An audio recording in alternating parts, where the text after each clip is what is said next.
No one can avoid being influenced by advertisements.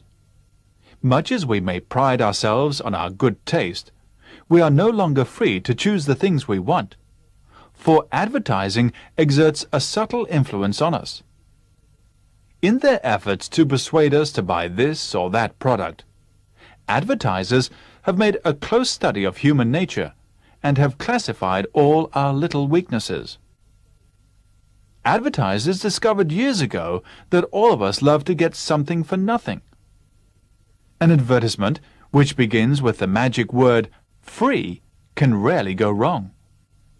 These days, advertisers not only offer free samples, but free cars, free houses, and free trips around the world as well.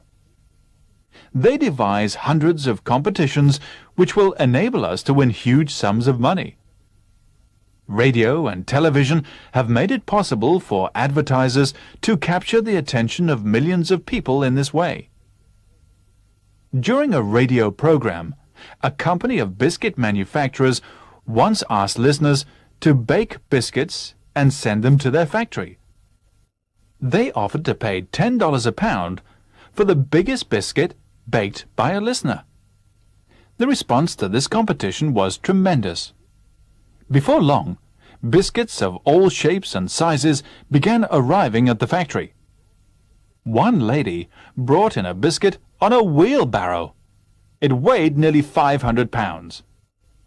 A little later, a man came along with a biscuit which occupied the whole boot of his car. All the biscuits that were sent were carefully weighed.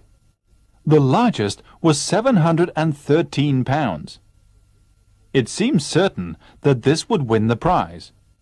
But just before the competition closed, a lorry arrived at the factory with a truly colossal biscuit, which weighed 2,400 pounds.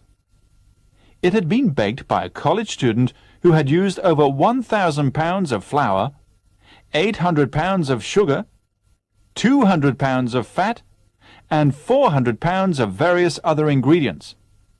It was so heavy that a crane had to be used to remove it from the lorry. The manufacturers had to pay more money than they had anticipated, for they bought the biscuit from the student for $24,000.